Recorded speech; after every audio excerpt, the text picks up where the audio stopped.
देवभूमि के दंगल में आप सभी का स्वागत है। मैं हूं आपके साथ सोनी चौहान। आज हम बात करेंगे घरों को तोड़ा, अतिक्रमण पर हथौड़ा।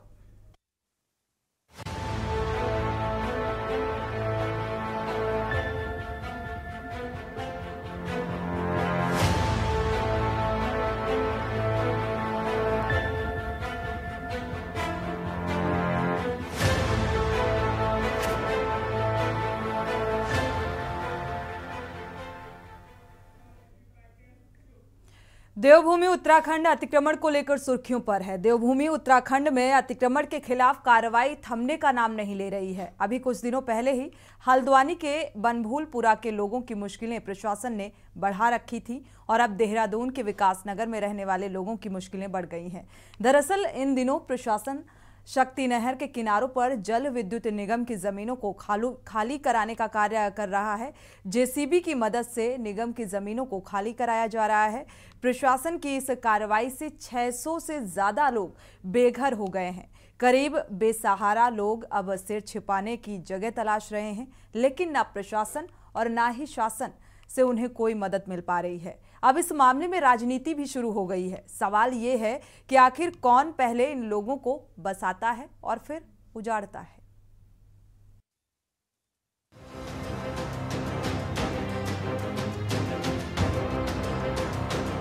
देवभूमि उत्तराखंड में अतिक्रमण के खिलाफ कार्रवाई थम नहीं रही है। अभी कुछ दिनों पहले हल्द्वानी के बनभूलपुरा के लोगों की मुश्किलें प्रशासन ने बढ़ा रखी थी और अब देहरादून के विकास नगर में रहने वाले लोगों की मुश्किलें बढ़ गई हैं।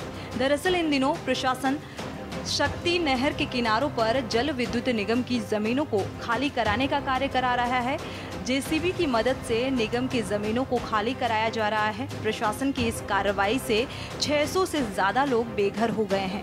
गरीब बेसहारा लोग अब सिर छिपाने की जगह तलाश रहे हैं।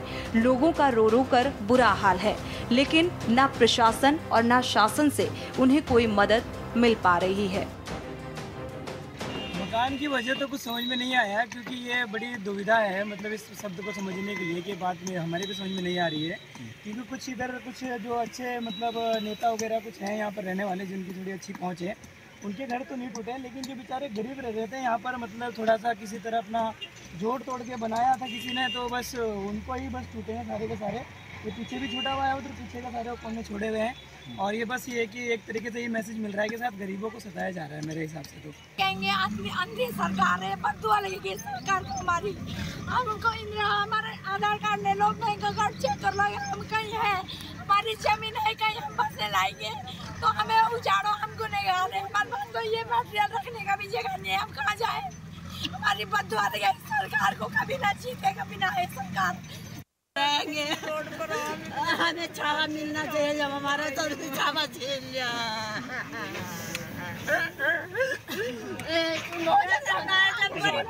गरीब की मदद करेगा मोदी, उस टाइम पर दिया था, उस टाइम पर आज गरीब की इज्जत दे रही है। आज तो गरीब को हटा दिया, गरीब को हटा दिया, बड़ा धन निकाला, इतना रुपया नुका गरीब की वो करने आपको बता दें कि उत्तराखंड के विभिन्न क्षेत्रों में अवैध बस्तियां बसी हुई हैं। इनमें कई सरकारी जमीनों पर भी लोगों ने कब्जा कर लिया है। पिछले कई सालों से लोग यहां रह रहे हैं। बिजली, पानी और भी तमाम सरकारी सुविधाएं लोगों को मिल रही हैं। बावजूद इसके प्रशासन अचानक जेसीबी ले जाकर लोगों के आशियाने को एक ही झटके में तोड़ रहा है। वहीं अब इस मामले में सियासत गर्मा गई है। बीजेपी का कहना है कि यदि कांग्रेस अपने शासनकाल में लोगों को ऐसे ना बसाती तो आज ये स्थिति ना होती, जबकि कांग्रेस का कहना है कि बीजेपी तानाशाही तरीके से काम कर रही है। विकास नगर में जल विद्युत निगम की जिस जमीन पर सरकार ने अतिक्रमण के नाम पर कार्रवाई की है, वहां पर वो सैकड़ों लोग लगभग 60-70 वर्षों से रह रहे थे। उनकी 2-2 पीढ़ियां वहां पर निकल गई और उनके बच्चों की शिक्षा दीक्षा और लालन पालन वहीं पर हुआ। बिना नोटिस के सरकार ने उन लोगों पर जो कहर बरपाया है, ना तो उनके विस्थापन की कोई योजना उनको बताई गई, ना उनको अतिक्रमण के बाद सरकार ने कोई मुआवजा दिया और सीधे बुलडोजर उनके सिर पर तान दिया गया। आज वो बेघर दर दर भटकने के लिए मजबूर हैं।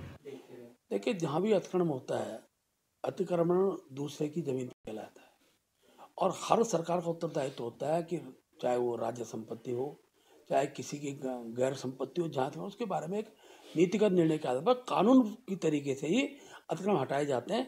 इसमें सरकार कहीं दोषी नहीं होती है।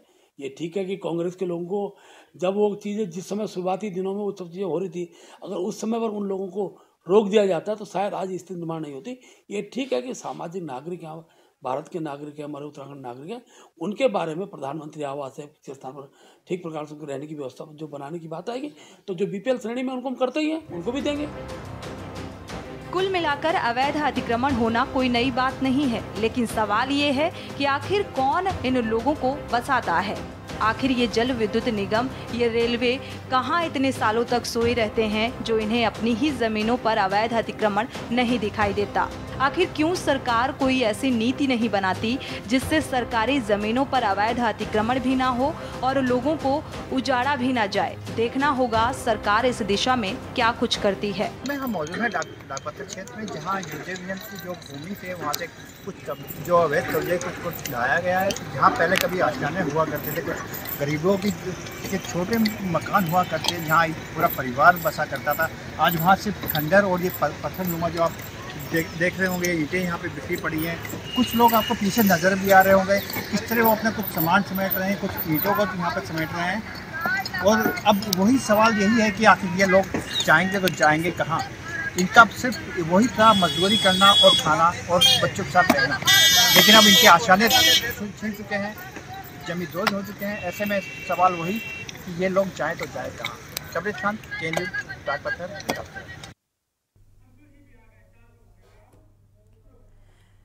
तो देवभूमि के दंगल में आज हम इसी बात को लेकर चर्चा करेंगे। अगर देखा जाए कि सियासत की जमीन पर अतिक्रमण की जो बिसात है वो और विस्तार रूप लेती जा रही है। अभी हल्द्वानी का जो मामला है वो थमा भी नहीं था, उसको लेकर हजारों की संख्या में लोग सड़कों पर उतर आए थे और अब एक बार फिर से अतिक्रमण का मामला सामने आ रहा है।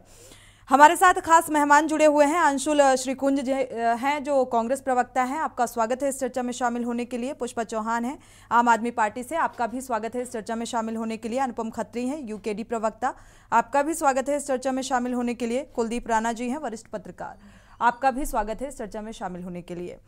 सबसे पहले आपके पास आएंगे अंशुल जी, जैसा कि ये अतिक्रमण को लेकर बार बार ये बात निकलकर सामने आती है, बीजेपी का ये कहना है कि जो कांग्रेस है उसने बसाने का काम किया था, अगर वो बसाती नहीं तो ये कार्रवाई नहीं करनी पड़ती। नहीं, देखिए, सरकार और प्रशासन का काम होता है वो लोगों का सहारा होती है, उनको उजाड़ने का काम नहीं करती है। लेकिन ये सरकार इतनी निष्ठुर हो गई है कि आज जिस प्रकार के निर्णय ले रही है वो लोगों के सर की छत छीन रहे हैं, उनके रोजगार को छीन रहे हैं, रोजी रोटी के साधन को छीन रहे हैं। होना तो ये चाहिए था कि ये सरकार जिसको इतना बहुमत मिला था, यदि अतिक्रमण की कोई इतनी विकराल समस्या इनको दिखाई दे रही थी तो उनके पास पर्याप्त समय था, एक नीति लेकर आते। जो लोग अतिक्रमणकारी जिनको ये चिन्हित करते हैं उनके विस्थापन का, पुनर्स्थापना का कोई प्रयास होना चाहिए था। सरकार बड़े बड़े दावे करती है, प्रधानमंत्री आवास योजना के उसके तहत दिए जाने चाहिए थे, या कोई और भी नीति बन सकती है। लेकिन बिना नोटिस के 60-70 साल से रह रहे लोगों को रातों रात आप उजाड़ देंगे, उनके सर की छत छीन लेंगे, उनके मुंह के निवाले छीन लेंगे, उनके बच्चों का भविष्य अंधकारमय बना देंगे और ये उम्मीद करेंगे कोई सवाल भी ना पूछे, ये संभव नहीं। ये सरकार, हम बार बार कहते हैं, जब हल्द्वानी का प्रकरण हुआ तब भी आपके चैनल पे कहा था, हरिद्वार में वर्तमान में भी चल रहा है। मैं आश्चर्यचकित हूं, हर साल 3 बार अतिक्रमण हटाने का ये नाटक करते हैं। लोगों के जो कमाने के साधन हैं उनको उजाड़ देते हैं और फिर 3 महीने बाद फिर वही प्रक्रिया अपनाते हैं। सवाल ये है कि यदि वो अतिक्रमणकारी हैं, आपने एक बार चिन्हित करके उनको हटा दिया है, तो वो 3 महीने बाद दोबारा वहां कैसे आ जाते हैं? कौन उसका जिम्मेदार है? ये किसकी लापरवाही है, किसकी नीति है? तो हम बार बार ये बात कहते हैं कि प्राकृतिक न्याय का सिद्धांत भी है, किसी भी, चाहे वो अतिक्रमणकारी हो चाहे कब्जाधारी हो, उसके ऊपर भी लागू होता है। उसको आप पर्याप्त अवसर दें, उसको बकायदा नोटिस दें। यदि उसका अवहेलना वो करता है तब आप चिन्हित करके या तो उसको विकल्प दें।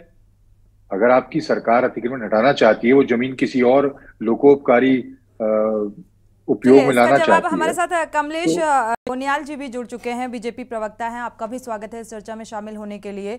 अगर देखा जाए, पुष्पा चौहान जी आपके पास आएंगे, देखा जाए तो अब 600 से ज्यादा लोग बेघर हो गए हैं, जो गरीब और बेसहारा लोग हैं। सवाल ये उठता है कि आखिर अतिक्रमण की नौबत आती क्यों है? बार बार अतिक्रमण किया जाता है, उन्हें हटाया जाता है, वापस से वो लोग बस जाते हैं, फिर से हटाया जाता है। अगर अतिक्रमण किया भी जा रहा है, उन्हें बेघर किया भी जा रहा है, तो उनके रहने का ठिकाना कौन बनाएगा?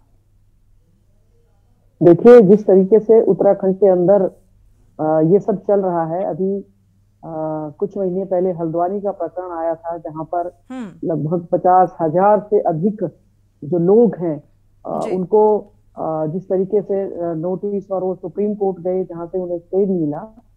लेकिन सवाल ये है कि ये सब ये दर्शाता है, अगर इतनी भारी संख्या में, और जो हम देख रहे हैं, जो वीडियो भी हम देख रहे हैं, और जो विकास नगर की जो घटना बताई जा रही है, तो वो लोग हैं जो दिहाड़ी मजदूरी करने वाले लोग हैं, जो लगातार पर डे अपना कमाते हैं और फिर इस तरीके से अपना जीवन यापन कर रहे हैं।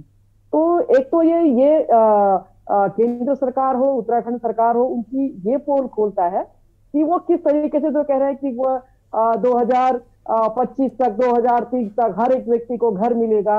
एक तो ये जो दावे हैं ये खोखले साबित हो रहे हैं, पहली बात तो ये है। दूसरी बात ये है कि ये जो सब अतिक्रमण अगर हम देखें, जैसे विकास नगर का बताया जा रहा है कि 50 साल 60 साल से, तो सवाल ये है कि ये किसकी तह पर, इसके लिए दोषी कौन है? आप कह रहे हैं आप वहां पर सबके बिजली के कनेक्शन है, अगर बिजली विभाग में आप कनेक्शन लेने जाते हैं तो उसकी फॉर्मेलिटीज होती है कि वो जमीन के पेपर दिखाइए आप, वो आपके नाम है या नहीं है। तो इसका मतलब प्रशासन, जो गवर्नेंस है, वो कुछ नहीं, वो सब गोलमाल है, वो खाली फॉर्मेलिटीज है। कैसे कनेक्शन मिल जाता है, कैसे पानी का कनेक्शन अगर आपने दिया है, तो इसका मतलब वो वहां के रहने के हकदार हैं। पहली बात तो मैं ये कहना चाहूंगी। दूसरी बात, सबसे पहली बात, जो अभी जो आपने विजुअल दिखाया, उसमें जो बीजेपी के जो प्रदेश अध्यक्ष है माननीय भट्ट जी, जो वो कह रहे थे कि कांग्रेस के, और जबकि ये दिखाया जा रहा है कि 50-50, 60-60 साल, 2-2 पीढ़ियां उनकी वहां पे हो चुकी हैं। वही मामला हल्द्वानी का भी है, रेलवे की जमीन पर, रेलवे की नाक के नीचे। तो इसमें जो भी दोषी, जो प्रशासन है, जो दोषी अधिकारी हैं, हम तो कहते हैं उनके खिलाफ कार्रवाई होनी चाहिए। और सही माने में अगर देखा जाए, मैं ये पूछना चाहती हूँ इस समय उत्तराखंड सरकार से, उत्तराखंड के हर जिलों में। पुष्प जी, अनुपम खत्री जी की भी प्रतिक्रिया ले लेते हैं। अभी हल्द्वानी का जो मामला है वो शांत भी नहीं हुआ, अब हरिद्वार का मामला सामने आ रहा है। देखा जाए अनुपम जी, रेलवे स्टेशनों पर अगर कॉलोनियों को हटाने के लिए वहां पर 4,365 लोगों के मकान बनाए गए थे, हालांकि वो मामला कोर्ट में पहुंच गया। अब हरिद्वार का मामला सामने आ रहा है, 600 लोग जो हैं वो बेघर होने की कगार पर नजर आ रहे हैं, क्या कहेंगे? जी नमस्कार जी। देखिए, अतिक्रमण जो एक शब्द है, ये अतिक्रमण होता है किसी व्यक्ति ने कुछ समय में किसी जमीन को कब्जा किया होगा, फिर इस कब्जे में कई तरह के कानून आते हैं। लेकिन जैसी बात ये 50, 60 और 60 साल की हो रही है, तो हमारी आजादी को ये भी कितने 70-74 साल हुए हैं, ये तो पुराने फिर बाशिंदे हैं। अगर ये पुराने बाशिंदे हैं तो ये अभी तक क्या मजबूरी थी कि ये जल सिंचाई विद्युत जल निगम की जमीन पे बसे हुए थे? और अगर ये 60 सालों से यहाँ रहते आ रहे हैं, तो उत्तराखंड का जल विद्युत निगम कब सेटअप हुआ?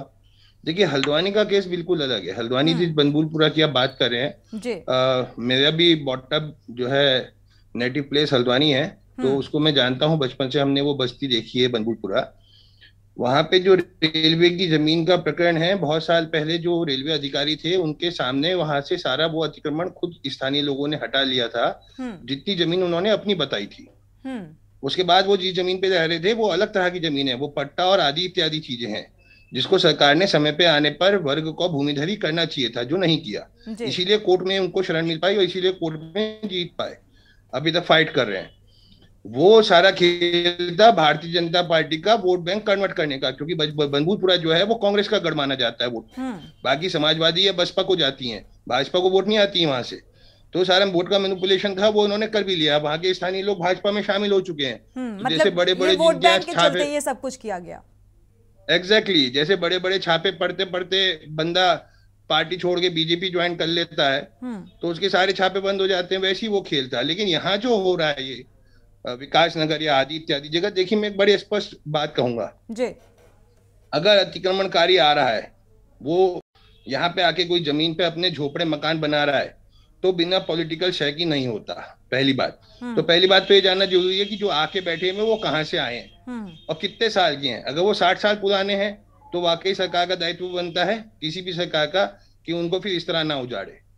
अगर आप वैकल्पिक व्यवस्था देने की बात करती है, ये कहना है ना कि कांग्रेस ने बसाया है इसलिए ये बीजेपी को कार्रवाई करनी पड़ रही है। बिल्कुल, अगर कांग्रेस ने बसाया है तो इसका मतलब वो 60 साल पुराने नहीं हो सकते। अभी तो हमारे इसको राज्य को बने ही 22 साल हुए हैं कुल मिला के, तो वो 60 साल पुराने कैसे हो सकते हैं। और कांग्रेस ने अगर उसको स्थापित किया है यहाँ पे, तो ये वोट बैंक का ही तो खेल है मैडम, वो कांग्रेस का वोट बैंक है इसका मतलब। चलिए कमलेश जी आपके पास आते हैं, क्या वोट बैंक के चलते ये अतिक्रमण किया जा रहा है, चाहे हल्द्वानी की बात करें या हरिद्वार की?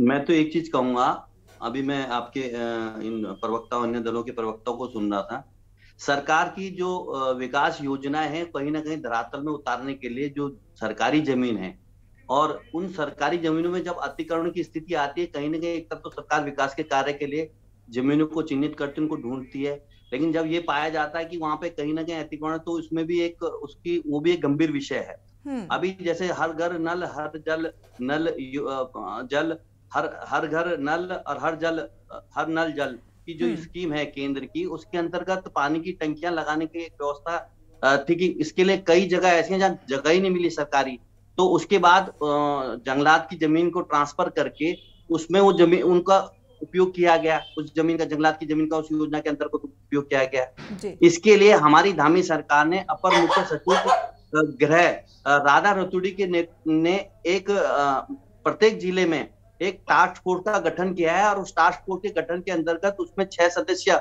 एक टीम बनाई गई है, जिसके अंतर्गत वरिष्ठ पुलिस अधीक्षक प्रभारी वन। कमलेश जी, अतिक्रमण से इसका कोई लेना देना है?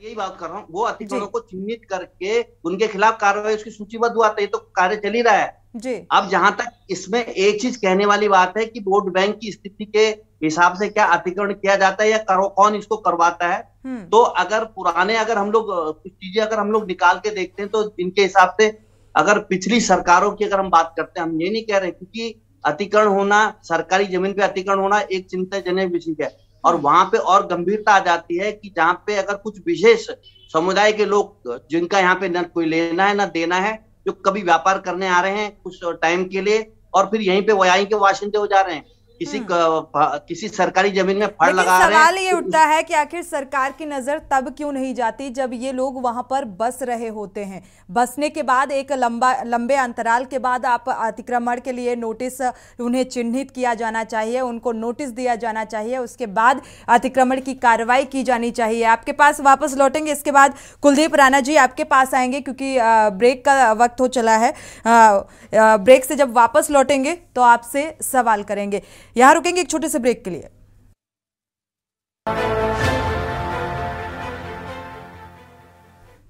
ब्रेक से वापस आ रहे हैं। देवभूमि के दंगल में हम बात कर रहे हैं अतिक्रमण को लेकर, और इसी को लेकर चर्चा को आगे बढ़ाएंगे। इन दिनों अगर देखा जाए, प्रशासन शक्ति नहर के किनारे जल विद्युत जो निगम की जो ज़मीन है उसको खाली कराए जाने का काम किया जा रहा है। इसी को लेकर हम चर्चा कर रहे हैं। आपके पास आएंगे कुलदीप जी। अगर देखा जाए तो पक्ष और विपक्ष की अपनी अपनी दलीलें हैं। बीजेपी का कहना है कि कांग्रेस ने बसाया है अतिक्रमणकारियों को, इसलिए जिन्होंने जो किनारे बसे हुए हैं इसीलिए अतिक्रमण करने की नौबत आ पड़ी है और हम कार्रवाई कर रहे हैं। लेकिन बीजेपी का मानना है कि ऐसा कुछ भी नहीं है। वोट बैंक की भी राजनीति का जो एक ब्लेम निकलकर सामने आ रहा है। आपने सुना होगा, अभी हमारे साथ अनुपम खत्री जी जो बैठे हुए हैं, उन्होंने कई अहम बातों का जिक्र किया। इसे आप किस तरीके से देखते हैं, इस अतिक्रमण को? देखिए, ये बात तो सही है कि अतिक्रमण एक चुनावी प्रोपेगेंडा है, वोट बैंक की राजनीति है जी। वरना देखा जाए तो अतिक्रमण कहाँ नहीं है।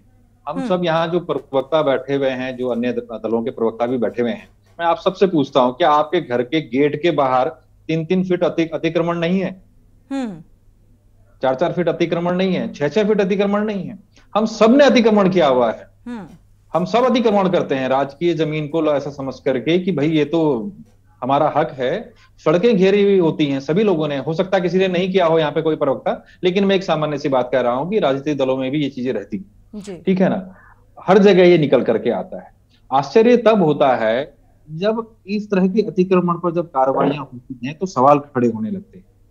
विडंबना ये है कि मैंने देहरादून में रहते हुए, अभी जो हम शक्ति नहर की बात कर रहे हैं, लेकिन मैं उससे पहले देहरादून का एक दो प्रकरण आपको बताऊं कि यहाँ देहरादून में ही शहरी क्षेत्र में एक दून यूनिवर्सिटी है। दून यूनिवर्सिटी के पीछे एक खुली जमीन थी और राजाजी नेशनल पार्क से लगती हुई, हम लोग कई बार वहां पे टहलने जाते थे तो काफी समय तक वो प्लॉट खाली दिखाई दिया। अचानक एक दिन देखा कि वो प्लॉट पे अचानक कई 200-250 परिवार आके बस गए रातों रात। कहां से आए? और जब उस पर खबरें हुई तो अचानक वो परिवार वहां से गायब भी हो गए। ये लोग कौन थे, कहां से आए और कहां चले गए, किसी को कोई जानकारी नहीं है। शक्ति नहर का जो प्रकरण है जिसमें कहा जा रहा है कि ये 60 साल 70 साल से यहाँ रह रहे हैं, हो सकता है वो रह रहे होंगे वहां पे। पहली बात तो ये है कि क्या अगर वो 70 साल से वहां रह रहे हैं तो क्या 70 साल पहले शक्ति नहर वहां थी? शक्ति नहर पुरानी है या वहां पर जो रहने वाले लोग हैं वो पुराने हैं? क्योंकि जल विद्युत निगम है, उसकी स्थापना को तो 70 साल नहीं हुए हैं, ये तो राज्य बनने के बाद हुआ है। तो वो वास्तव में वो भूमि किसकी है, पहले तो ये निर्धारित होना चाहिए। ठीक। दूसरी चीज, विकासनगर का जो इलाका है, विकासनगर का इलाका इन भूमि संबंधी मामलों को लेकर के बहुत ज्यादा एक तरीके से इसकी एक नेगेटिव इमेज है कि यहाँ भूमि की रजिस्ट्रियों से लेकर के तमाम इस तरह के खेल बहुत होते रहे हैं और ये आए दिन अखबारों में छपते हैं। इसकी शिकायतें भी आए दिन अखबारों में छपती हैं, अधिकारियों की भी शिकायतें छपती हैं, लेकिन होता कुछ नहीं। क्योंकि ये बात अनुपम जी ने जो बात कही कि ये लोग वोट बैंक का खेल है, इसमें कोई दोहराई नहीं है कि ये वोट बैंक का खेल है। और हर विधानसभा में हर पॉलिटिशियन ने अपने अपने वोट के लिए इन लोगों को पाला है। अब ये लोग कौन है, कहां से आते हैं, कहां गए, है ना। एक तरफ देखा जाए कि जो प्रकृति का न्याय है, ठीक है भाई, इस धरती की संतान है, इस धरती पर है तो उनको जगह मिलनी चाहिए, लेकिन ये भी तो क्लियर होना चाहिए कि उनकी आइडेंटिटी क्या है, कहां से वो लोग हैं। और जब इस तरह की कार्रवाइयां होती हैं तो यह क्या ये नहीं देखा जाता कि विभाग इतने समय तक क्या कर रहा था? क्या विभाग के पास उसकी जानकारियां नहीं थी? क्या राज्य सरकार के पास इस तरह की जानकारियां नहीं होती हैं? आपके पास लोकल इंटेलिजेंस है, आपके पास पुलिस फोर्स है, आपकी गश्तें होती हैं, आपके प्रधान पार्षद तमाम लोग गली गली घूमते हैं चुनाव का टाइम पे समय पर, तो एक एक घर का आपके पास आंकड़ा होता है कि कितने वोटर्स हैं। लेकिन क्या इन घरों का आंकड़ा नहीं होगा? इन घरों में भी आंकड़े होंगे। और अभी जैसे पुष्पा चौहान जी कह रही थी, बिल्कुल सही बात है ये कि भाई जो बिजली के कनेक्शन होते हैं, पानी के कनेक्शन होते हैं राजकीय, उसमें इसकी एक प्रक्रिया है। इसमें कोई अगर यहाँ का वासिंदा इन चीजों को करने की कोशिश करे, कनेक्शन लेने की कोशिश करे, तो उसको हफ्ते 10 दिन लग जाएंगे। लेकिन ऐसी जगह पर कनेक्शन बहुत तत्काल लग जाते हैं। और एक मामला मैंने कुछ साल पहले मैंने खुद इन्वेस्टिगेट किया था, उस पर खबर भी लिखी थी कि एक राजनीतिक दल के नेता ने कहा कि ये वोट बैंक की राजनीति है, लेकिन इसका खामियाजा तो यहाँ रहने वाले लोगों को भुगतना पड़ेगा। बेघर होंगे, बेसहारा होंगे, इनको घर कौन देगा, इनका सहारा कौन बनेगा, ये भी बड़ा सवाल है। यहाँ रुकेंगे एक छोटे से ब्रेक के लिए। ब्रेक से जब वापस आएंगे तो पुष्पा जी आपके पास आएंगे और इसी पर चर्चा जारी रहेगी एक छोटे से ब्रेक के बाद।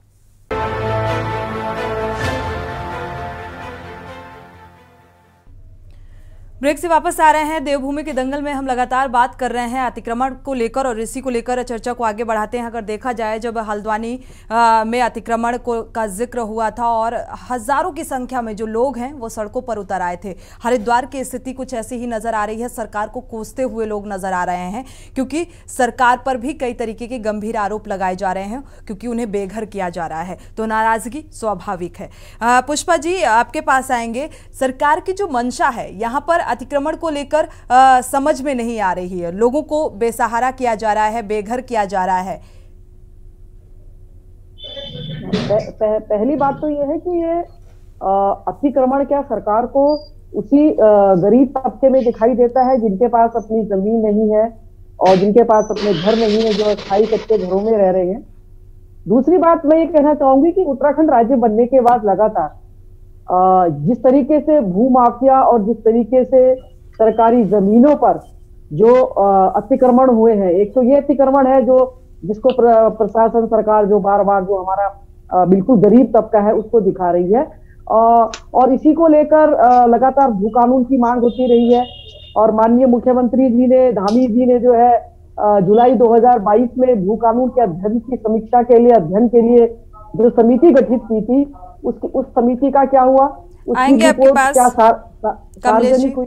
और हाँ जी, और दूसरी बात मैं और कहना चाहूंगी, निश्चित रूप से अतिक्रमण, अगर वास्तव में इस सरकार की नीयत ठीक है, अगर वास्तव में बीजेपी की मंशा ठीक है, नीयत पाक साफ है, तो मैं ये भी कहना चाहूंगी, जैसे भी माननीय काला जी ने कहा कि टास्क फोर्स का गठन किया गया है हर जिले में, जिसके अध्यक्ष जिला डीएम को रखा गया है, वहां के डीएफओ होंगे, वहां के पुलिस अधीक्षक होंगे।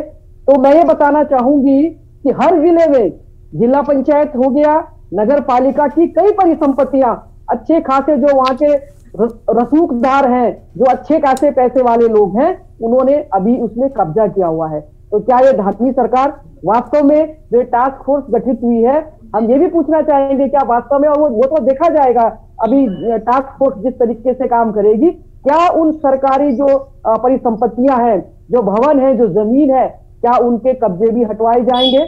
तब तो वास्तव में अगर ऐसा होता है, तब तो हमें कहीं ना कहीं लगेगा कि हाँ वास्तव में जो धामी सरकार, क्या उन अवैध कब्जों को भी हटाया जाएगा या महज जो सड़क किनारे, जो नहर किनारे बसे हुए हैं, उन्हीं पर अतिक्रमण किया जाएगा? देखिए, मैं उसी क्रम में आ रहा था, आपने मैं अपनी बात पूरी कर दूं। उसी हिसाब से देहरादून, उधम जो हम अतिक्रमण, पुष्पा जी की भी बात का जवाब दे दीजिएगा। मैं उसी बात, वो भी आ जाएगी इस बात इसी के अंदर। मैं ये कह रहा हूँ, अतिक्रमण एक चिंताजनक विषय है, और ये पूरे उत्तराखंड के परिप्रेक्ष्य में अगर देखा जाए तो कहीं ना कहीं इसके अंदर तो यहाँ का स्थानीय मूल निवासी है, जिस उद्देश्य से उत्तराखंड राज्य का गठन किया गया था। लेकिन आज की स्थिति के हिसाब आप देखोगे तो अगर राजधानी देहरादून की हम लोग बात करते हैं तो 100 से ज्यादा ऐसे विशेष समुदाय द्वारा अगर धार्मिक आधार पर भी अतिक्रमण किया गया, जिसमें 175 अगर 175 से के अंतर्गत जिनको चिन्हित भी किया है। 2003 की अगर हम लोग बात करते हैं, 2003 के अंतर्गत 1.5 विशेष जाति समुदाय का जो अगर जनसंख्या का आधार था 1.5 था, आज 18% कहीं ना कहीं, क्योंकि 2011 की जनगणना के हिसाब से 13.45 था। अब सुन लीजिए ना मैडम, सुन लीजिए, आपके बीच में बोला नहीं, एक मिनट सुन लीजिए। तो लगभग 20 सालों में ये अतिक्रमण की स्थिति आई। अगर हम लोग देखते हैं कि इसमें ये नहीं, पूर्व अगर कांग्रेस या अन्य दल अगर ये बोलते हैं कि कहीं ना कहीं वोट बैंक की राजनीति है, तो आप इनमें कनेक्शन कैसे दे? देखो, कनेक्शन लेना कोई बड़ी बात नहीं है। कनेक्शन टेम्परेरी कनेक्शन, पूर्ण सिक्योरिटी जमा करके कोई भी ले सकता है। एक ठेली वाला, अरे मैडम रुक तो दीजिए, अब सुनिए। और उसके आधार पे अगर हम लोग पिछली सरकारों की बात अगर कहते हैं तो 900 से ज्यादा अतिक्रमण, अगर पूर्व की ये पछुआ दून की बात कर रहा हूँ, जो अभी चिन्हित किए गए हैं, 900 से ज्यादा अतिक्रमण पूर्व की सरकार के कार्यकाल में हुए हैं, जिसमें 714 लोगों को नोटिस भी किया गया है। और उसके अंतर्गत विशेष एक ही समुदाय के लोग हैं। अगर आप देखेंगे इनके पीछे क्या ये डेमोग्राफी चेंज करने की बात है। अगर हम लोग बात करते हैं तो इसमें जो आज लैंड जिहाद की हम लोग बात करते हैं, उसके पीछे कहीं ना कहीं इसका है। इसीलिए हमारी सरकार, क्योंकि देवभूमि है, उत्तराखंड है, सरकारी जमीनों पर करीबन अगर जो चिन्हितीकरण किया गया है तो 1300 से ज्यादा धार्मिक आधार पर इन्होंने अतिक्रमण किया है। वन विभाग की जमीन है, चाहे किसी न किसी के आधार पर इन्होंने अतिक्रमण किया है। और अतिक्रमण के हिसाब से हम लोगों को किसी तरह से वोट बैंक की दृष्टिकोण से अगर कोई ये सोच के चलता है तो ये गलत है। चाहे तराई का क्षेत्र हो, चाहे पहाड़ी क्षेत्र, अगर ये वोट बैंक की राजनीति नहीं है कमलेश जी, और अतिक्रमण किया जा रहा है, अब ये 600 लोग हैं जो बेघर होने की कगार पर हैं, तो क्या इन्हें आप इनका नया आशियाना कहीं पर बनाएंगे? नहीं, एक बात सुनिए, कहाँ जाएंगे ये 600 लोग, कहाँ जाएंगे? नहीं, अगर इनमें अगर विशेष देखा जाएगा ना, इसकी भी जांच चलेगी, इसकी भी जांच होगी। मैंने आपको बताया 714 विशेष जाति समुदाय के लोग हैं जिनको चिन्हितीकरण किया गया है 900 में से। और वो कौन लोग हैं? उनकी अगर बैकग्राउंड देखा जाएगा कि वो कहाँ से आए हैं, क्या और उनका आने का उद्देश्य क्या है। जब कुछ ऐसे चिन्हितीकरण उनके हिसाब से का। और जहां तक ये स्थिति है कि भाई आज चाहे बाहर का व्यक्ति एक व्यापार के दृष्टिकोण से यहाँ पर अपना व्यापार करे, चाहे अब व्यापार करने के आधार पे वहां पे अतिक्रमण कर ले, कल अपनी ठेली खड़ी करते, उसको थोड़ा बड़ा करते, फिर विस्तारीकरण हो उस चीज के अतिक्रमण का, और फिर अपने साथ 10 लोगों को और बुला कर लाए। तो उत्तराखंड कोई धर्मशाला नहीं है। उसके हिसाब से हमारी धामी सरकार के ही कार्यकाल में आपने देखा होगा कि जो खुलासा हुआ है आज के हिसाब से, हमने जो अभी आंकड़े रखे हैं, तो जिसके अंदर करीबन टोटली अगर देखा जाए तो पूरी उस हिसाब से करीबन 1300 ऐसी क्या धार्मिक आधार पे अतिक्रमण किया गया है, जिसका खुलासा हमारी धामी सरकार ने किया है।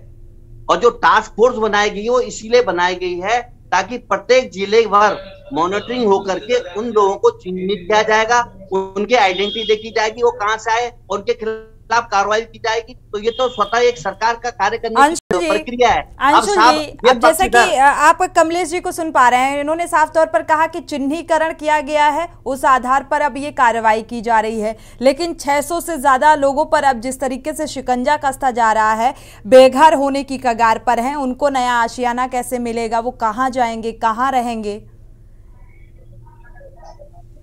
नहीं, देखिए, हमारे भाजपा के साथी ने स्पष्ट कर दिया कि ये अतिक्रमण चिन्हित करने का और उसको हटाने का जो इनका आधार है वो राजनीतिक है और वो धार्मिक है। अभी तक तो और चीजों में धार्मिक आधार पर ये भेदभाव करते थे, लेकिन हम अतिक्रमण में भी धार्मिक आधार पर, क्षेत्रीय आधार पर भेदभाव करेंगे। ये इनकी नीति है। होना तो ये चाहिए था। निश्चित तौर पर अतिक्रमण, अवैध कब्जा एक समस्या है, किसी भी राज्य के लिए हो सकती है जी। सरकार को उसके लिए कोई योजना लानी चाहिए थी, उनको चिन्हित करने के लिए कोई योजना हो, उनको यदि वो सरकार उनका पुनर्स्थापन कर सकती है या नहीं कर सकती है, क्या कोई ऐसी जमीन है जो सरकार के उपयोग की नहीं है, उसको फ्री होल्ड किया जा सकता है, क्या और कोई नीति सरकार की ऐसी हो सकती है। इसके बजाय ये धार्मिक और क्षेत्रीय आधारों पर बात करेंगे तो ये बड़ी हास्यास्पद है। इतनी बड़ी समस्या जिसको ये बता रहे हैं कि इस प्रदेश के विकास कार्य रुक गए, अतिक्रमणकारियों ने जमीन कब्जा ली जिसमें सरकार विकास नहीं कर पा रही है, और अंत में उसी एजेंडे पर आ जाते हैं। असल में भारतीय जनता पार्टी के अंदर अनेक राज्यों में ये एक कल्चर चल पड़ा है। एक से बड़ा एक कोई बुलडोजर चलाने का महारथी बनना चाहता है, वही यहाँ कल्चर लाना चाहते हैं। इस प्रदेश की शांत वादियों में ये यही चाहते हैं, लोगों की छत छीनकर, लोगों का रोजगार छीनकर ये वोट बैंक बनाना चाहते हैं। वही हल्द्वानी में दिखा और वही ये विकास नगर में कर रहे हैं। और ये कोई छुपा हुआ एजेंडा नहीं है, वो भाजपा के अनेक प्रवक्ताओं की भाषा से, उनके बयानों से ये सिद्ध हो रहा है।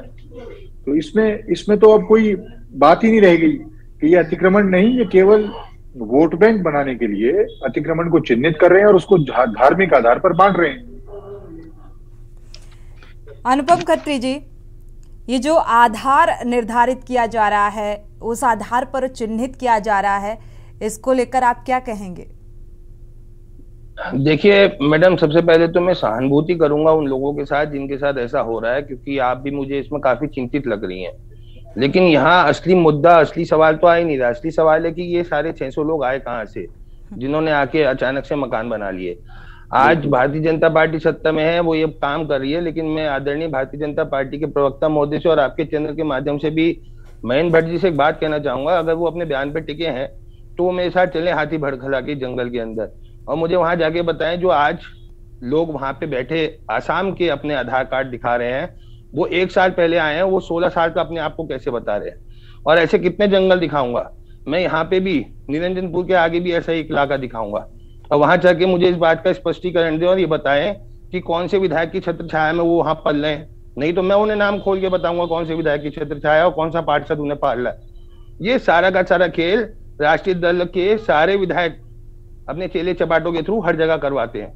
अचानक से कहीं से लोग आ जाते हैं, अचानक से बस्तियां बस जाती हैं, पानी बिजली मिल जाती है, आधार कार्ड बन जाते हैं। मैं आपके चैनल पे बड़ी गंभीरता और बड़ी जिम्मेदारी से ये बात कह रहा हूँ कि उत्तराखंड क्रांति दल ये बात साबित कर देगा बहुत जल्दी कि एक आदमी के 2 नहीं 3-3 आधार कार्ड लेके यहाँ पे उत्तराखंड के अंदर वो घूम रहा है इस सरकार में, जिसके लिए बोलते हैं कि हमारी LIU बहुत सख्त है।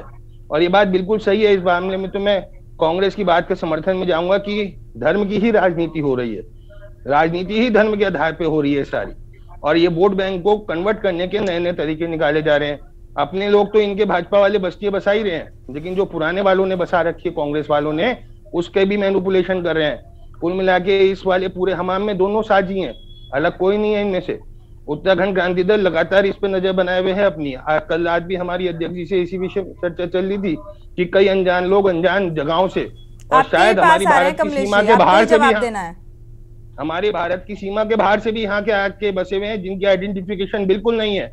वो आज अपने आप को, और ये 3 दिन पहले ही एक सोशल मीडिया में किसी ने अपनी रिपोर्ट में भी दिखाया था, रिपोर्टर ने, कि 1 साल पहले जो महिला वहां से जगह छोड़ के भागी थी, आज वो बैठ के बड़े चौड़े होके बोली हम तो 16 साल से यहाँ रह रहे, और आज वो असम के कोई नेपाल के अपने आधार कार्ड दिखा रहे हैं। और ये कल को धीरे धीरे उत्तराखंड राज्य के नंबर उस पर ट्रांसफर हो जाएंगे एड्रेस पे, और उसके बाद ये वोट देने लगेंगे। अब होगा क्या, जब तक इनकी वोट से इन्हें फायदा हो रहा है तब तक तो ये लोग यहाँ रहेंगे। जिस दिन इन्हें जमीन से फायदा दिखेगा उस दिन ये इन्हें उजाड़ देंगे। फिर ये लोग कहीं सीना पीटेंगे कुछ समय, फिर ये उसके बाद किसी जंगल की, वन की, जल विद्युत निगम की, कमलेश जी, ये 600 लोग अचानक से कहां से आ गए?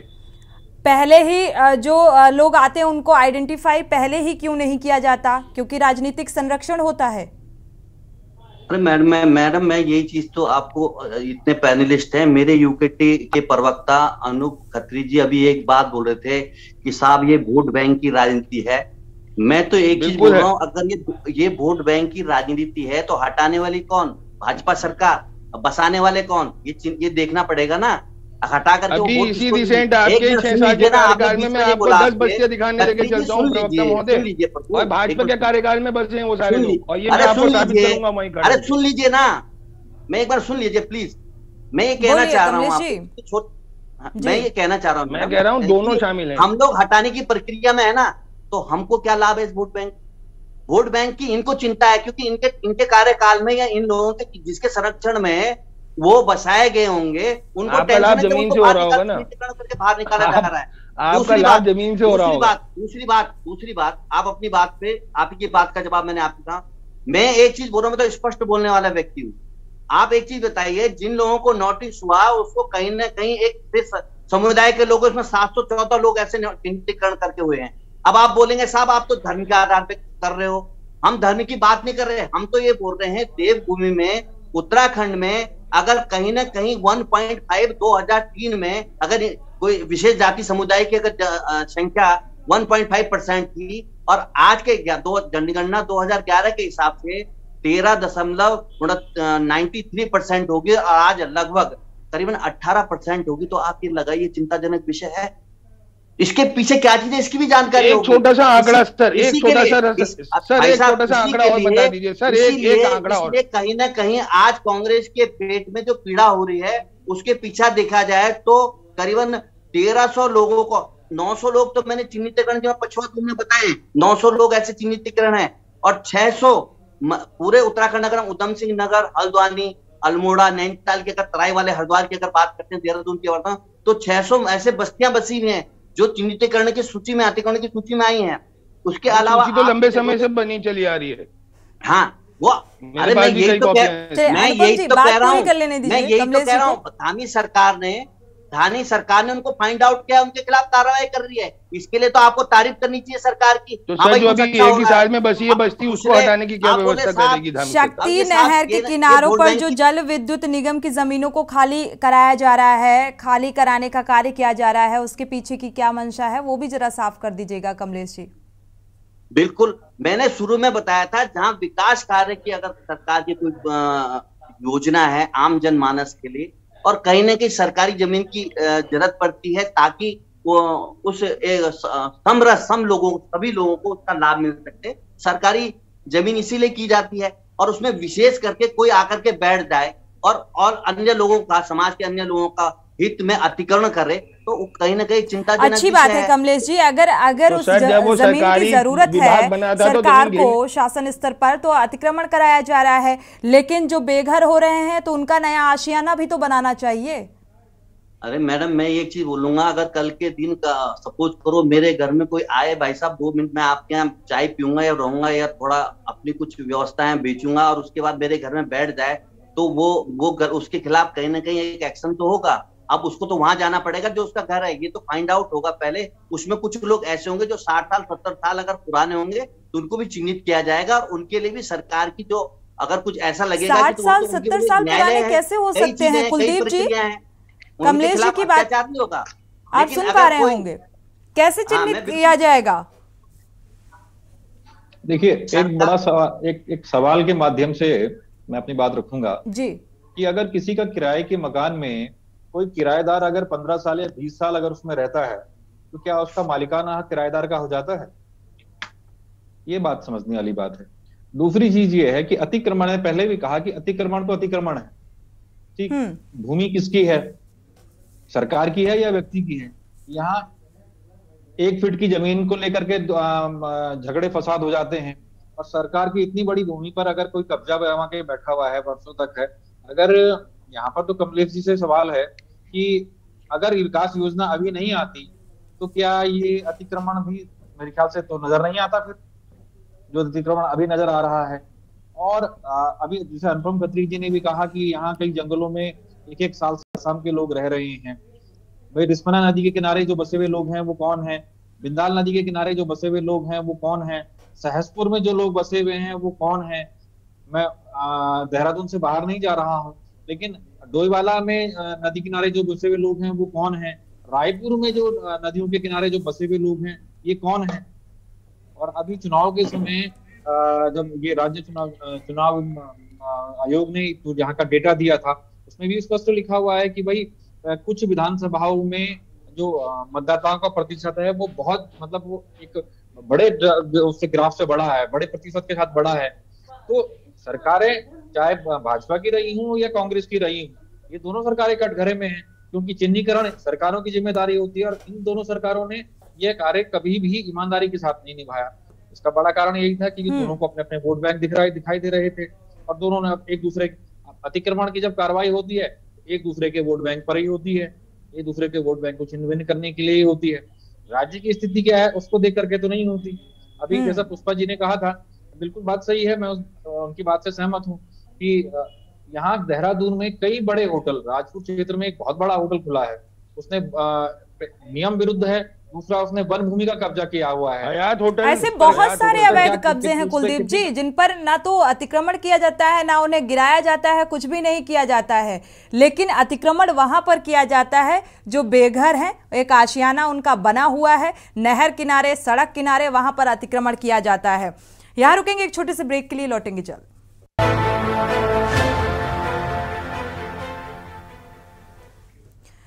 ब्रेक से वापस आ रहे हैं। अतिक्रमण को लेकर जो सियासी पारा है वो गर्म होता जा रहा है, आरोप और प्रत्यारोप का दौर भी शुरू हो चुका है। इसी को लेकर हम चर्चा भी कर रहे हैं। पुष्पा जी आपके पास आएंगे।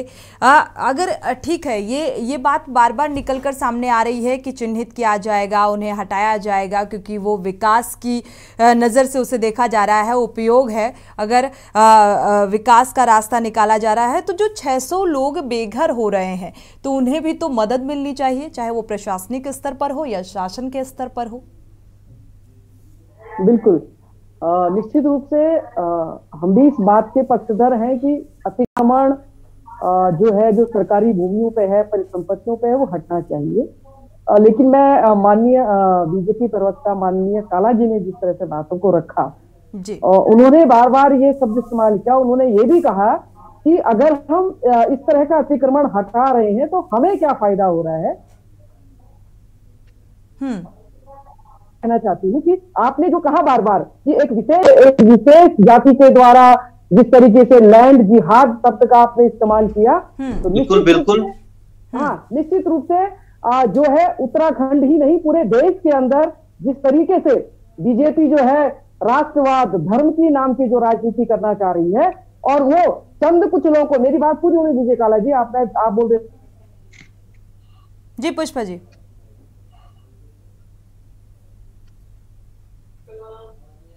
पुष्पा जी आपकी आवाज नहीं मिल पा रही है आज जी।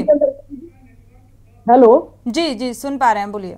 हाँ, मतलब पूरी तरीके से जो राजनीति धर्म के नाम पे लोगों को वैसी अफीम सुधार की है पूरे देश के अंदर। उत्तराखंड के अंदर इतना बड़ा अंकिता हत्याकांड होता है, कई चीजें होती है, महंगाई चरम पे, कोई बोलने को तैयार नहीं। आजकल सोशल मीडिया में हम लोग देख रहे हैं लगातार, हर दिन हर सोशल मीडिया पेज पे जो है धर्म के नाम की जो जिस तरीके से डंका बजाया जा रहा है, जनता के जो बुनियादी सवाल है इस पर कोई बात नहीं तो निश्चित रूप से जो कमलेश जी बार बार ये बात निकल कर सामने आती है कि जो गरीबों की मसीहा है सरकार, तो यहाँ पर ये बात जो है साबित होती नजर नहीं आ रही है।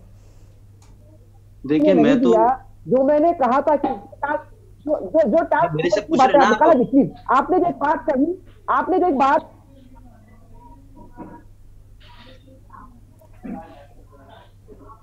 पे बड़े बड़े वो किसी विशेष जाति के नहीं है, वो हिंदू धर्म के ही लोग हैं, वो हमारे ही लोग हैं, सनातन धर्म जिसकी बात आज भाजपा बड़े बोल कर रही है, तो क्या वो अतिक्रमण जो बड़े रसूख प्राप्त, जिनको पूरा राजनीतिक संरक्षण प्राप्त है, हर उत्तराखंड के हर जिले के अंदर, चाहे वो जिला पंचायत की परिसंपत्ति हो चाहे नगर पालिका की हो, क्या वो अतिक्रमण भी हटाए जाएंगे आपकी सरकार के द्वारा? कमलेश जी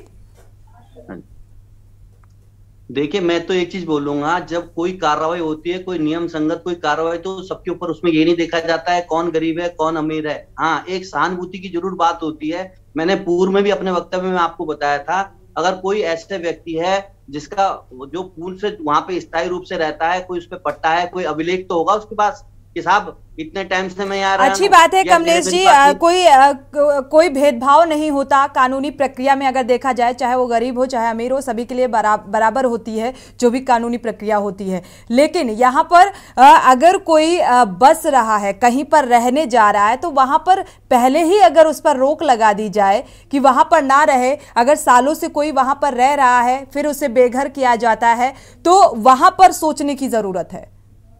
नहीं, सालों से रहा जा रहा है। मैं ये तो देखो, आपका क्वेश्चन सही है। कहीं ना कहीं आम हम लोगों की भी एक भूमिका है। कहीं ना कहीं जो नियम, जब तक कोई भी नियम और कोई भी कानून या कोई भी बोर्ड पे सरकार द्वारा लिखा गया है कि भाई ये सरकारी जमीन है, जब तक उसमें आम जनमानस की भागीदारी न होगी तब तक वो नियम कानून लागू नहीं होगा। अतिक्रमण भी इस तरह कहीं ना कहीं ये हमारा भी, बिल्कुल आप सकारात्मक दृष्टिकोण से बात कर रहे हैं। आम जनमानस की भागीदारी से अतिक्रमण हो रहा है अनुपम खत्री जी? एक आम जनमानस की तरह मैं अपनी सरकार के प्रवक्ता महोदय से एक अपील कर रहा हूं, आम जनमानस की तरह जी, कि राजपुर रोड मसूरी रोड पे जो हयात नाम से 7 स्टार होटल बना है, उसके सारे अभिलेख मेरे पास है कि वो पूरी तरह गैर कानूनी है। उसका नक्शा गैर कानूनी है।